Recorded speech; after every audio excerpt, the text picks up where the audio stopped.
के ऊपर फोकस नहीं कर रहे हो, आप मुस्लिम के ऊपर फोकस नहीं कर रहे हो, बस आप क्रिश्चियंस के ऊपर फोकस कर रहे हो कि आप क्रिश्चियंस लोग 1.5 लाख 2 लाख एक साथ कभी एकत्र नहीं हुए।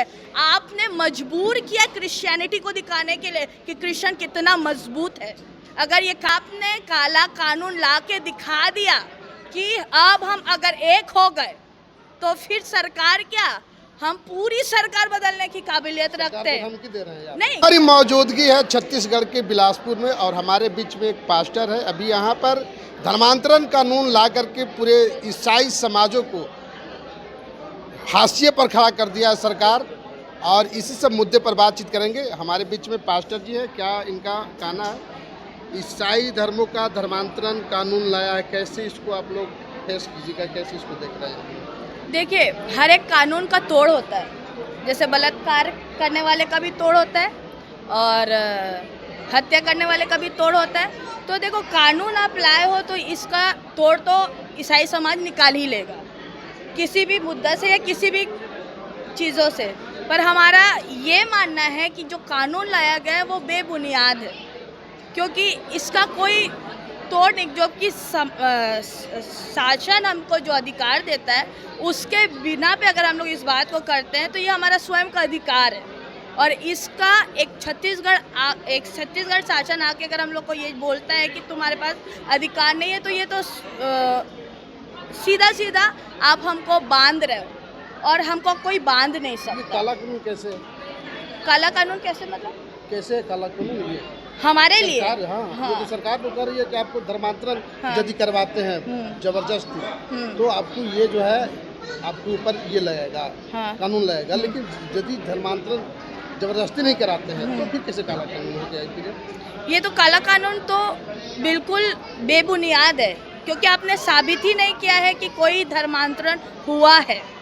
और आप काला कानून सिर्फ क्रिश्चियनिटी के ऊपर फोकस कर रहे हो, आप हिंदुइज्म के ऊपर फोकस नहीं कर रहे हो, आप मुस्लिम के ऊपर फोकस नहीं कर रहे हो, बस आप क्रिश्चियंस के ऊपर फोकस कर रहे हो कि आप चर्चों में गए, आप मस्जिद में नहीं गए, आप क्या बोलते हैं मंदिर में नहीं गए, बस आप क्रिश्चियंस के ऊपर या मसीह समाज के ऊपर टारगेट करके आप काला कानून लाए हो। इसके लिए क्योंकि आपको लगता है कि ये ईसाई समाज आपको बदल देगी। लेकिन ईसाई समाज किसी के कॉलर को पकड़ के नहीं बोला है कि तुम हमारे पास आओ या कन्वर्ट हो। हमने कभी कन्वर्जेशन के ऊपर या कन्वर्ट होने के लिए नहीं बोला, वो उनकी स्वयं की इच्छा है। जैसे पासवान ने बोला कि हमारा इच्छा है कि हमको पेड़ा खाना है, वो हमारा इच्छा है भाई, हम कुछ भी खाएं। अरे मेरे को पेड़ा भी नहीं खाना है, मेरे को पेटीज खाना है, मैं मॉडर्न ज़माने की हूँ।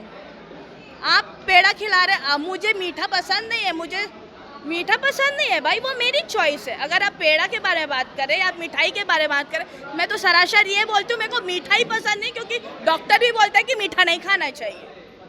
मैं पेटीज खाऊंगी, मैं बर्गर खाऊंगी, मैं पिज़्ज़ा खाऊंगी, मैं डोमिनोज में बैठूंगी। डोमिनोज वाला आके मेरे को नहीं बोलता है कि आप क्रिश्चियन हो कि आप हिंदू हो, मैं आपको पैसा लूँगा उसके हिसाब से। जो पे करना है हम पे करते हैं भाई, क्योंकि हमारा अधिकार है। धर्म जो परिवर्तन होता है वो हिंदू से होता है ना। हाँ, तो फिर हिंदू से होता है तो फिर आप धर्म परिवर्तन क्यों आपको करवाएं? हिंदू से नहीं होता है, वो कोई भी कर सकता है, मुस्लिम भी कर सकता है, सिख भी कर सकता है। आप हिंदुइज्म पे फोकस कर रहे हो क्योंकि आपको लड़वाना है। किसे लड़वाना है? लोगों को लड़वाना है। अगर आप फोकस कर रहे हो किसी बेस के ऊपर कि हिंदुइस्ट कन्वर्ट हो रहा है, अरे मुसलमान लोग भी तो कन्वर्ट हो रहे हैं, लेकिन वो तो आके नहीं बोल रहे कि तुम लोग क्यों कन्वर्ट हो रहे हो। पर हिंदुइज्म लोग को प्रॉब्लम है कि कन्वर्सेशन हो रहा है। और जो भी ये समाधान जो काला कानून लाया है, जो भी लाया है, उसमें एक भी मुस्लिम और एक भी सिख नहीं मिलेंगे आपको हिंदुइज्म लोग मिलेंगे। क्यों पता है? क्योंकि ये चाहते हैं कि काला कानून लाके क्रिश्चियन समाज को दबाया जाए, हिंदू राष्ट्र बनाना चाहते हैं। तो फिर कैसे बनेगा? हिंदू राष्ट्र बनना ही क्यों है? हम हिंदुस्तान में रहते हैं, हिंदू बनने के लिए नहीं रहते हैं। हिंदू राष्ट्र बनाना ही क्यों है? अगर हिंदू राष्ट्र बनाना है तो फिर हमारा यहाँ रहने का कोई मतलब नहीं, क्योंकि हम तो अपने प्रभु को छोड़ेंगे नहीं। और लोगों को भी, लोग जो इस बात को बोल रहे हैं कि हम नहीं छोड़ना चाहते, वो यही तो प्रदर्शित करना चाहते हैं ना कि हमारा संविधान हमको अधिकार देता है, इसलिए हम नहीं छोड़े। मतलब आपका कानून गलत है। देखो, एक बात मैं आपको बोलूँगी, आज तक क्रिश्चियंस लोग 1.5 लाख 2 लाख एक साथ कभी एकत्र नहीं हुए। आपने मजबूर किया क्रिश्चियनिटी को दिखाने के लिए कि क्रिश्चियन कितना मजबूत है। अगर ये कानून